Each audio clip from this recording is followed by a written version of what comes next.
Welcome to day 4 of Soul Alignment for Your Work Life Blend. Today is all about integration. We've spent the last few days exploring your energy, your alignment, and your flow, and this is where the work starts to turn from helpful clarity into meaningful changes in your life. I want to preface by saying I'm not going to get into the specifics of goal setting here. I feel like there's a lot of really good information out there about how to set goals already, including in the Beyond Intentions workbook you got yesterday, and I'll include that in the description again today. So for now, we're just going to focus on the process of moving toward your aligned goals. And let's start with talking about being versus doing. So often we get caught up in the doing, and that's totally normal. We focus on checking things off our to do list and achieving goals and meeting expectations. And it's easy to forget that who we are becoming in the process matters just as much, if not more, if you want to create a sustainable and fulfilling work life blend. To change your life, you need to make new decisions and take new actions. And those are rooted in what you're thinking and how you're feeling and who you're becoming. Being is about connecting to your essence, your values, your sense of purpose to the extent that you know it right now. It's your relationship to yourself, and it's the foundation of everything else. All other relationships flow from your relationship with yourself. Take a moment to envision your soul aligned life and the version of you who lives it.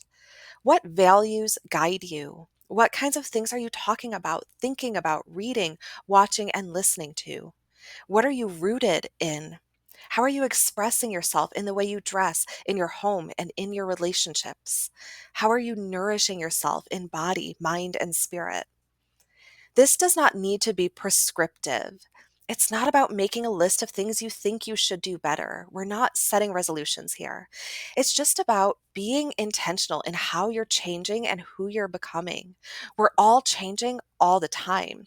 And you're here still listening to me talk about soul alignment because you want to grow, and something in you is asking you to grow in a specific way and to align your life toward that. When you align your actions with who you're becoming, your doing starts to flow from a place of authenticity, not just obligation or routine. Even when you set the right goals, the way you achieve them matters. If you're dragging yourself through the steps you think you should take, your energy will be very different from the energy of walking confidently down your own right path. When you bring your best energy, you get your best results. So, with a foundation of being, we can start to layer in the doing. And this is where we need to talk about the next layer of alignment, which is the alignment between your big picture vision and your daily actions. The big picture encompasses your vision, your purpose, your dreams, your long term goals. But the granular is where those things come to life through the small, everyday actions and decisions that you're making. And I find most people don't come to this with neutral feelings. It tends to either be the easiest part or the hardest part. But even for those who have a high comfort level with balancing the big picture and the details, it can all go out the window when circumstances are flying off the rails. It's so easy to fall back into a cycle of just doing, doing, doing without ever taking a step back to think about what you're doing and why you're doing it. And that's how we wind up with impressive looking accomplishments that we don't even feel that great about and that aren't actually making our lives better. It's so important to have routines that reconnect you to your vision and your path. It's normal for life to sometimes pull you off track. Life just isn't perfect. But when you have routines in place that bring you back, it helps you spend as much of your precious energy as possible on the things that really matter and that are really moving you in the direction you want to go. It keeps you focused on the things that are moving you forward. It allows you to create more beautiful synergy and cross pollination in your life and in your work because you're not spread so thin. I describe these routines in detail in the Beyond Intentions workbook you got yesterday, so check that out if you haven't already. Play with them and tweak them to make them work for you. Another section to make sure you check out is the not to do list. What you say no to is just as important as what you say yes to, maybe more so. The word no is your number one tool for alignment. Say no to misaligned activities and be absurdly available for the right opportunities because opportunities have a way of leading from one to another. Obviously, sometimes you just have to pay the bills, but even if you just say no to misaligned unpaid opportunities, that's a huge step in the right direction.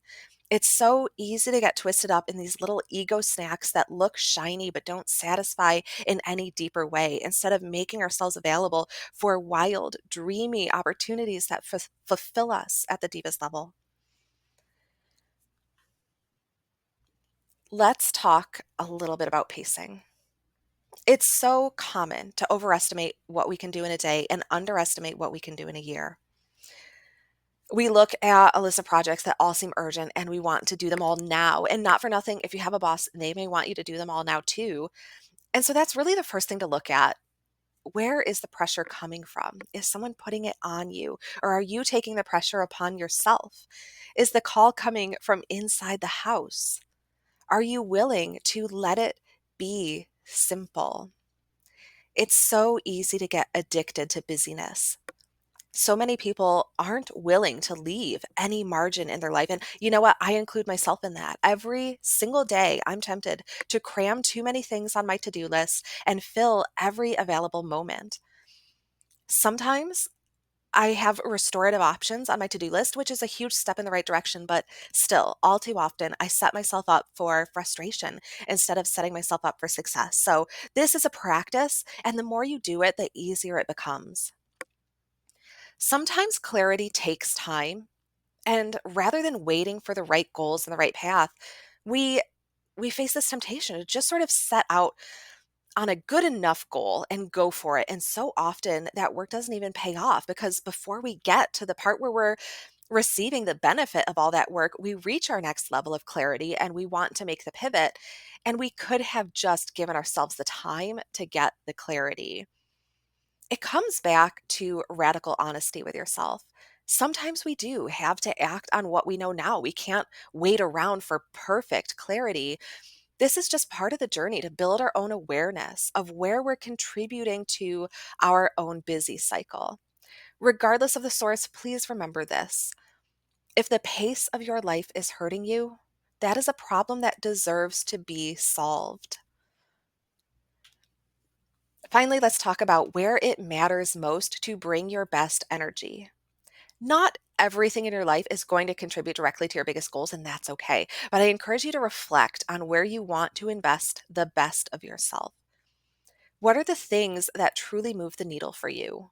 What projects or relationships or activities are directly tied to the vision of who you want to become and what you want to create?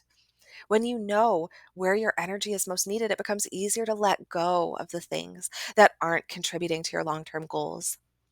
When you're in alignment, things should feel easier. Even when you face challenges, the undercurrent is different when you're in alignment. It's less that feeling of, oh my gosh, this again, and more, this is just a brief blip on the path. You can come at it with love and genuine care. Alignment guides how you spend your time, so you're doing more worthwhile things, which feed your energy, which you can then put toward more worthwhile things, and it creates this beautiful upward cycle. I want to give you a few more journal prompts as you go on your way. First, I invite you to reflect on the balance between being and doing in your life. Are there any shifts you need to make? Build on your vision of your soul aligned life that you've already begun. What habits can you put in place to support you? And again, if you haven't downloaded Beyond Intentions yet, I highly encourage you to do that. List out the areas of your life where it's most important for you to bring your best energy. What could you start letting go of that's not contributing to your biggest goals? Lastly, I just want to say thank you for being here, for being part of this conversation about how we can create more alignment rather than always going along with the noise and the pace and the pressure of the world around us. I know this can sometimes feel like an overwhelming and lonely journey, especially in the beginning when you can't actually see how any of it is going to work out. To be honest, I've talked pretty openly about how leaving my toxic job broke my heart, because I had real dreams for that version of myself. It felt really complex, and I can look back now and think it should have been simpler, but it certainly didn't feel that way at the time. And the process of deciding whether to stay or go was actually more difficult than navigating the exit. I felt so isolated and like no one would understand this huge move that I was making on behalf of my own alignment. But as I've talked about it, I've heard so many other people express the same feelings over and over and over. So if you're feeling that way, I want you to know it's not just you, and it's not even just you and me. There are so many people who have experienced this. I want to invite you to check out my website where I have a blog full of resources to help you navigate your own alignment journey and some options for additional support if that serves you. I'm sending you lots of love. Be well.